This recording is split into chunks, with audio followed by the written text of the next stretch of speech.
AI is incredible. It can teach you how to fry an egg and even write a poem, pirate style. Yarr! But it knows nothing about your work. Slackbot is different. It doesn't just know the facts. It knows your schedule. It can turn a brainstorm into a brief. And it doesn't need to be taught. Because Slackbot isn't just another AI. It's AI that knows your work as well as you do. Visit slack.com/meet Slackbot to learn more. Welcome to Under the Dome. I'm joined this week by Western Carolina University politics professor, political science professor, all-around expert on all things Western North Carolina, Chris Cooper. Chris, thanks so much for joining us this week. Thanks for having me, Brian. Well, I wanted to have you on because I think that North Carolina 11, currently Madison Cawthorn's district, is the most interesting primary maybe in the country. Mm-hmm. And I also think this is a timely thing to have you on because Madison Cawthorn cannot stop making headlines.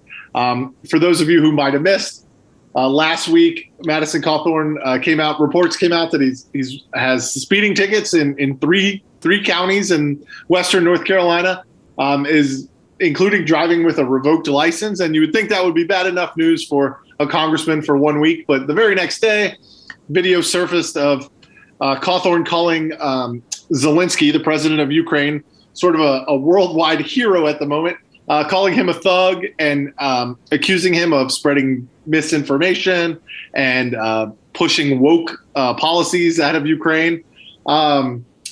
Chris, you've seen Madison Cawthorn have a lot of controversies. Where does this one, in particular, the Ukraine comments, sort of rank?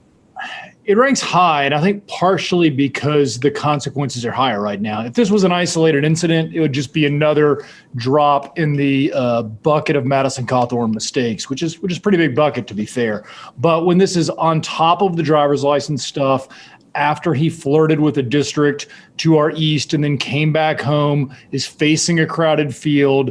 I mean, there's a lot of things that are kind of piling up on Madison Cawthorn at once. So I think this one's big, partly because he's running so counter to public opinion, and partly because the timing just couldn't be worse for him. Let me make sure I get the quote right. He said, "Remember that Zelensky is a thug. Remember the Ukrainian government is incredibly corrupt and it is incredibly evil, and it has been pushing woke ideologies." Now, he said this at a town hall in Asheville, but it just got out late last week. Was there a sense that something like this was out there or lurking, or? Not at all. I mean, there's always, I guess, sort of a sense that Madison Cawthorn has probably said something controversial that might get him in trouble. But as far as the specifics of this one, no, this one hit me with as much of a surprise as everybody else. And just to make things even more confusing for those of us out west, our last member of Congress, Mark Meadows, of course, got embroiled in potential voter fraud this last week, too. So it's Madison Cawthorn, it's Mark Meadows. Just in case you thought those were the only two examples, Sidney Powell lives in our district as well. So we've got it all. You know, Cawthorn has been pretty outspoken about I'm going to be generous in my interpretation here. He's been very outspoken about not wanting to shed U.S. blood or send U.S. treasure to fight a war in Ukraine. He thinks it's more important that we defend our own borders and that this is a faraway country. We don't need to be the world's policeman. That is not, while not an isolated point of view in the Republican Party, not the dominant point of view, but certainly he's not the only one that feels that way. Right. These comments sort of echo a little bit of what Donald Trump has said in the past, but even Trump has kind of moved away from talking about Ukraine and Zelensky as this corrupt country and this corrupt leader. Yeah, exactly. I mean, having an isolationist foreign policy is not a radical position. Folks might disagree with it. They might not like it, but certainly we see examples from the Republican Party and even from the Democratic Party where you've got kind of more isolationist figures. Tying it specifically to Zelensky, I mean, it'd be like right after the Super Bowl, the MVP is the person you decide to attack, right? I mean, this is the person the whole country is kind of behind. I went to drop off my kids at school the other day, and one of the aides at school made a comment about Zelensky, and she hopes Zelensky's okay. This is penetrating to, average people who don't, frankly, listen to the Under the Dome podcast and don't geek out on Twitter. I mean, this is a real issue. He's somebody that real people know about. And for Cawthorn to decide to take that kind of tack is just politically naive is the kindest way I can put it. And this reaction has been far different. This is why I think this may have much more staying power and may impact his chances much more than, the list is lengthy, but to hit some of the highlights, carrying a gun through the airport, carrying a knife at a school board meeting, the speeding issues that we talked about, driving with a revoked license, even the issues at Patrick Henry College, which have sort of been litigated, where he may have harassed women, may have, that's probably the most generous reading, may have sexually assaulted women is probably the strongest reading. Mm-hmm. This one seems to be different in that you can't blame this on the liberal media. And secondly, Republicans, Tom Tillis, Lindsey Graham, those Republicans that are running against him in NC-11 have already jumped on these comments, and I cannot imagine they're going to go away. This seems to have put him at odds with the Republicans in a way that all of those other things did not. This puts him at odds with everybody. I mean, this would be like if somebody came out and said, Santa Claus has really been driving me nuts lately. I mean, he's attacking somebody who at the moment is a bit beyond reproach. And as you pointed out, at least two of his opponents, and actually I think it's more than that, even if you look at their kind of Twitter accounts, have taken issue with this comment, including Michelle Woodhouse, who is as pro-Trump America first as you can possibly get. Even she's saying, whoa, this is way too far. I'm with Trump, not Cawthorn. And I think trying to draw that line and say, hey, you can be pro-Trump and not vote for Madison Cawthorn, clearly strategically, that's a smart move by Michelle Woodhouse. Chuck Edwards has done some of the same thing, as well as some of the other half dozen candidates that are running in this field. And that's what I really wanted to talk to you about. So, the comments will be dissected over and over again. Sure. What is the practical implications on the ground? And if you're listening to this in Raleigh, certainly we have an open seat in NC-13 that includes Wake County, has attracted a lot of candidates. There's a Democratic primary in the Chapel Hill, Durham area that's attracted a lot of Democrats. What makes NC-11 stand out to me is it's a sitting member of Congress, has attracted, by my count, 8 Republican challengers, not to mention 6 Democratic challengers in a relatively safe Republican seat. That doesn't happen. I don't think I'm speaking out of turn to say, you might draw a token challenger who doesn't really have a chance, or you may draw a good challenger who beats you. You don't usually draw 8 challengers if you're a sitting congressperson.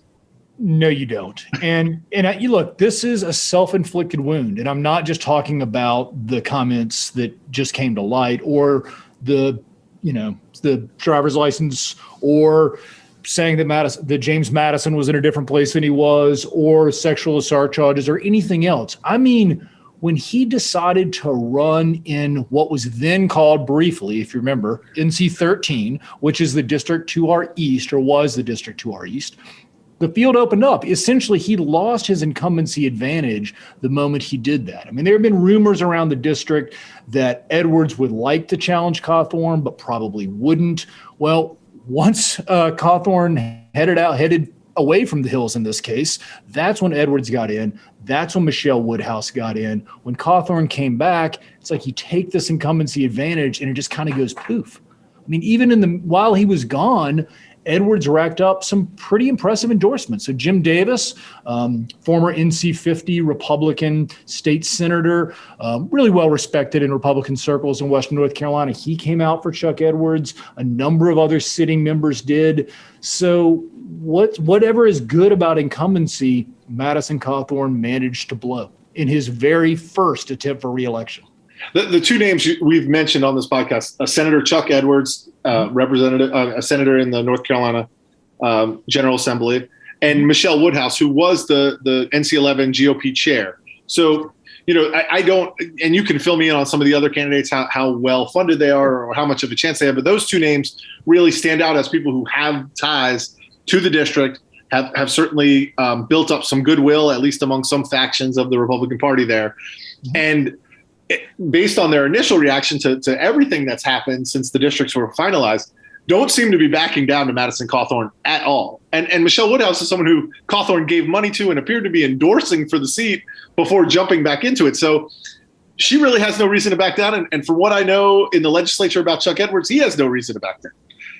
That's exactly right. They're not backing down. They're doubling down, frankly.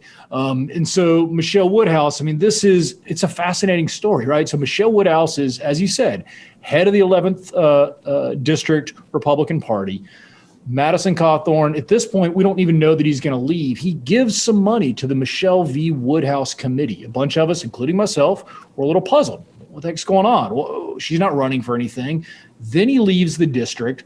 Then he gives a little bit more money to her. Clearly, the two are lined up. There was all sorts of irony there because, to make a very long story relatively short, the last round, Madison Cawthorn essentially got this seat because there was a perception that Mark Meadows was setting somebody up. So we all kind of thought, man, maybe the same thing will happen.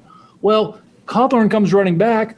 Woodhouse essentially gives him the Heisman and says, this is my district now, calls him, I believe, you can correct me on this, Brian, but I believe it's the failed promises Instagram candidate, not exactly mincing words. Right. Chuck Edwards, who had some light criticism of Cawthorn even before, actually, is definitely in it to win it, I guess, as the kids say. And then we've got a host of other candidates who are pretty interesting and occupying kind of different lanes. So Bruce O'Connell is this guy. If you've ever been up in the mountains, he owns the Pisgah Inn, nice place. He loaned his campaign $1 million. You want to make yourself a competitor overnight? Give yourself $1 million, right? Wendy Navarez has been in from the beginning, not a fundraising dynamo, but occupying this kind of centrist lane very well.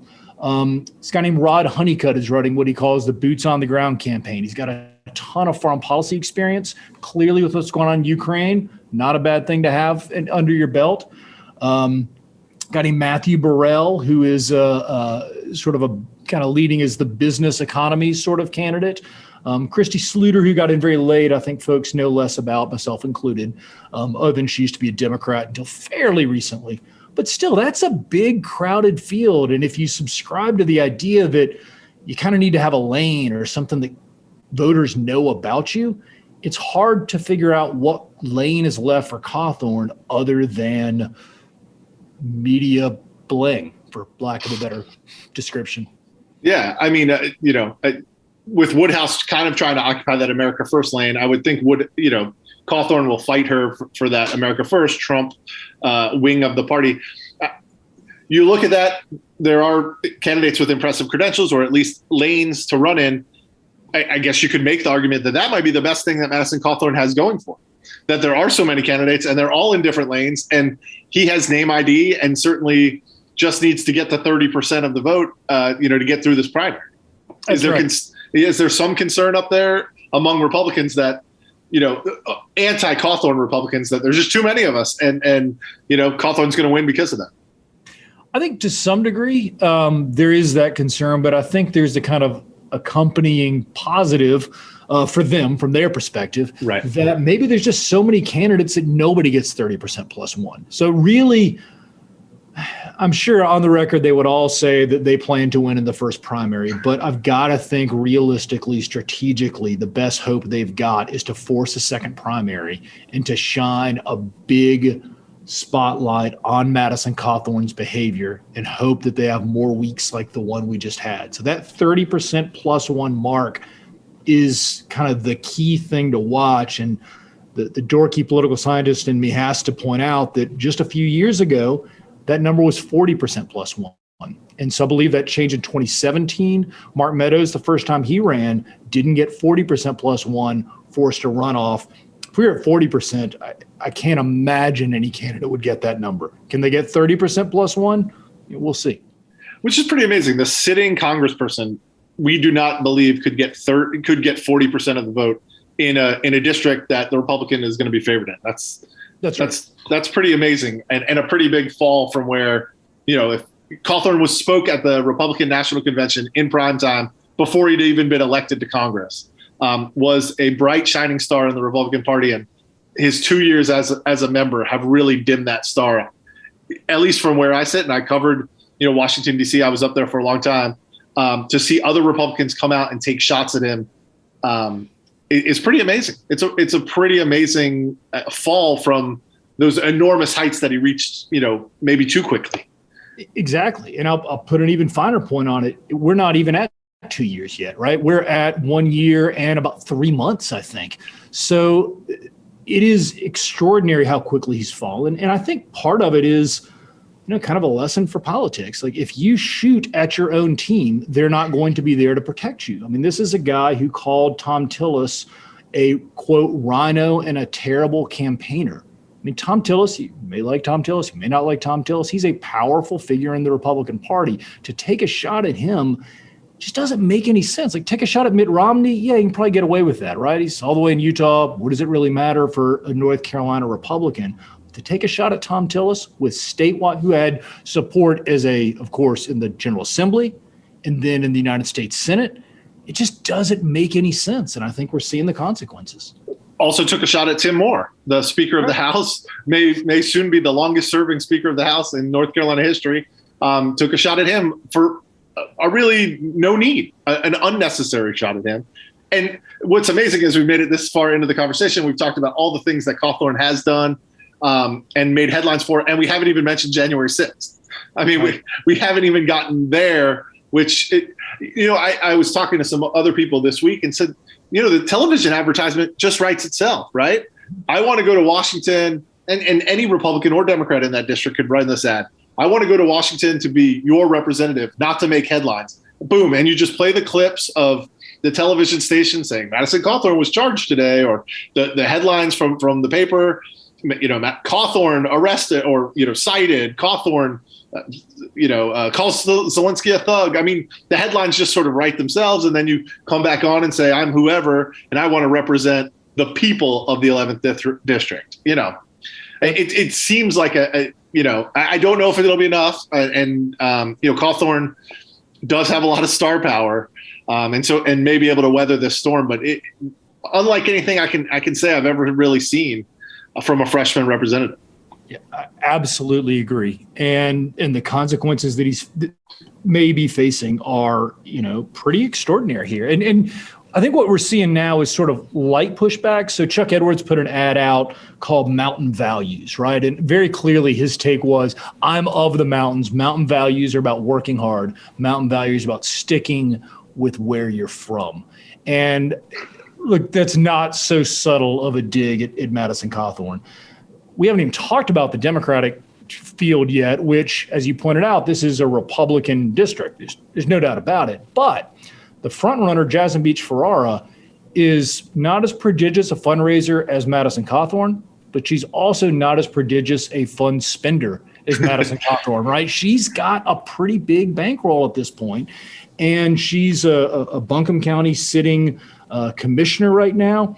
And every one of these Madison Cawthorn screw-ups, she's raising more and more money. So I'm not saying that a Democrat's going to be favored in this district by any stretch. But I am saying if you were to draw up how could a Democrat possibly win in the 11th, you get a libertarian candidate, which we have in this field, siphoning away some of the Republican vote. You get a controversial figure like Madison Cawthorn who squeaks through after taking a lot of shots in the primary. And then you've got a well-funded Democratic candidate. Odds aren't with her, but there's a non-zero chance she's able to pull this out. Yeah, no, that's fascinating perspective. On the Republican side, it's only 10 weeks until the primary. So you would think if this were longer and it was playing out longer, maybe there would be some consolidation and people would say, Edwards is our guy or Woodhouse is our woman. It doesn't seem like that's going to happen with only 10 weeks to go. And so can someone sort of consolidate that on their own, consolidate enough of the anti-Cawthorn vote on their own to either get into that runoff or to win it outright in May? Yeah, I think they can. We'll see. This is, I hate to keep using the word unprecedented. It gets overused in American politics. Most things are, in fact, precedented. This one doesn't really have precedents, though, right? It really is truly unprecedented. So could that happen? Absolutely. I think each candidate, other than Cawthorn, is actually playing their cards pretty well. They have a different set of cards. Some are better, some are worse, but they're all playing them well. So Michelle Woodhouse, clearly her message is you can still be America first and not vote for this guy. Chuck Edwards is clearly, I'm the grown-up in the room. I'm the establishment politician. I've done it in Raleigh. Winnie Tavares is saying, hey, look, do you want somebody who can actually get something done? He's a centrist. Rod Honeycutt playing again to this boots on the ground. I'm from the region, but I also have foreign policy experience. They're all running pretty smart campaigns, and we'll see if it's enough. A couple quick ones to end. We talk about this, and obviously the Zelensky comments get a ton of attention. There seems to be a rolling controversy almost every week. I reported, and I wasn't the only one. I'm not taking credit for it, but I reported, right after January 6th about Cawthorn leaking support from key constituents, from sheriffs, from people that have influence in the district. It is not that Cawthorn has necessarily fallen off a cliff. It's that it's been a slow and steady erosion of support in the district. Is that a proper read? Obviously, you're there. We're pretty far away. That is a proper read, I think. And I'll say on the outset, we don't have any reliable polling to go off of. So a lot of this is, kind of feeling, talking to people, and that is, good and bad. But yes, I think it has been a steady erosion. And the sheriff, I think you're probably talking about, is a guy named George Irwin, who's right. a powerful figure, right? Sheriffs matter they matter in all of North Carolina. That's why you got 10 folks running for sheriff for Wake County right now. But in the West, they matter perhaps even more. These are not big counties, even with the exception of Buncombe and to some degree Henderson. But George Irwin was the Henderson County sheriff and respected amongst sheriffs. And he put his support behind Cawthorn, and it made a difference, I think, really in a tight primary. He pulled it soon after January 6th, and I think that was a key moment in the sort of shifting gears in how the Republicans perceive Madison Cawthorn, which is why him leaving temporarily for the 13th is even more head-scratching. At a time where he should have been shoring up his support at home, he left home and went on a little walkabout and then came back home. And that, that's the problem. And certainly these were court enacted maps, but that's the problem with taking direct aim at the Speaker of the House when he gets another chance to draw maps, and you've announced your intentions to run against him or to try to take the seat that was made for him. That, guess what? He gets to redraw another map. And so it's just, he's picked almost all the wrong enemies in some ways. It's bizarre. It's the primaries on May 17th. What are the chances on May 18th? We're talking Cawthorn easily wins the primary and, is certainly favored in the general. The latter part, I think, is very possible. The favorite of the general part. Sure. Easily wins. I'd be surprised, but it's not impossible. Look, if you get, 5 or 6% spread across multiple candidates, with maybe 18 or so for Edwards, maybe 15 or so for Woodhouse, Cawthorn pulls this out pretty well. But at least right now, and with these latest news dumps, and with him pulling out of town halls seemingly daily, he's going to need to stop the bleeding for that to happen. I think right now, again, that 30% plus one is the big mark. Whether he gets the most votes or not, I don't know. But the 30% plus one at this point, it's possible, but I wouldn't lay money on it. Let me switch gears totally on you for one question, and then I'll get your nominee for headliner of the week, which is back on Under the Dome. I've been writing about it, and I'm sure the topic's going to come up. The longest session and North Carolina history. we've seen a rash of retirements and or people from the western part of the state just deciding not to run for reelection. Certainly they have the longest drive, the most arduous way to get to Raleigh.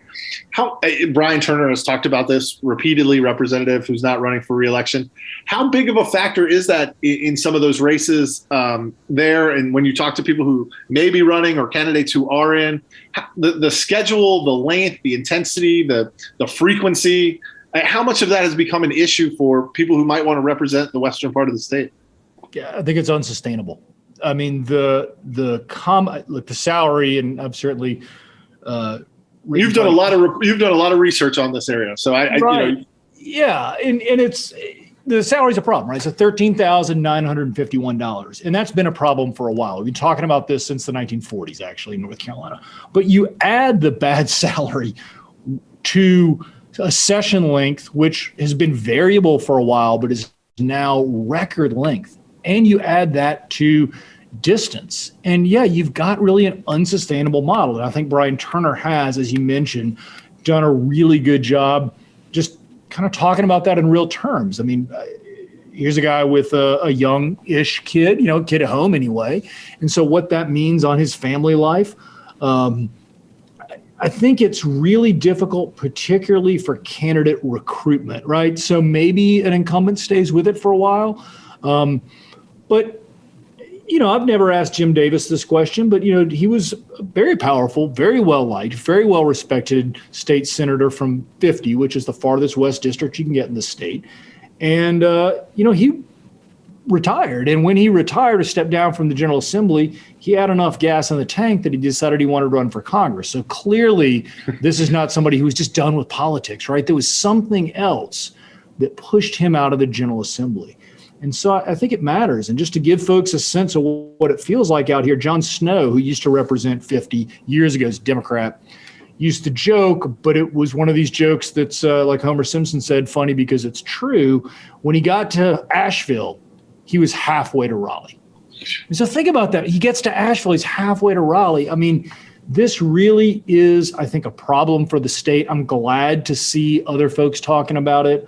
On another podcast, I heard John Hood making some of these very same points just the other week. So I'm hoping that as a state, we start to have a conversation about what kind of legislature we're creating. Yeah, I've talked to several lawmakers about it. And the thing that struck me that I hadn't, we all know about the length of the session. We all know about the low pay. We all know about the long drive. The one thing they've brought up to me, several have brought up to me that I didn't really hit me is the unpredictability. They wake up on Sundays and that's when they find out if they have to be in Raleigh that week. Like, it makes planning impossible. Is there a way, even if you don't go to a defined session that's really short, or if you don't go to a full-time session that's, commensurate pay and staffs, is there a way to get the schedule structured in a way that, hey, we're going to be in Raleigh these 8 weeks, and then you're off for this month. And then we're going to be here for 9 weeks, and then you're off for this month. And that it's not a week by week, every Sunday I've got to check and see what my schedule is going to be. That would certainly help. Natalie Murdoch was talking to me about this, Senator Natalie Murdoch, about, if you have another job, they're willing to be flexible with you. But if you can tell them, hey, the month of January I'm gone, but the month of February I'm here, well, that's a lot better than calling them on Monday morning and saying, oh, actually, there's a session on Tuesday I got to be at. And so I just wonder that wouldn't be a fundamental change. You wouldn't need a constitutional change for that, but it could be a way for the leaders of the Senate and the House to structure things in a way that helps their members. That's right. It would help their members, and it would expand the pool of people who's willing to run for office. I mean, just to return ever so briefly to the 11th, we ran through briefly the, baker's dozen candidates that are running for this seat. And yet you look at these General Assembly seats in the West, and there's, if we're lucky, there's one person from each party.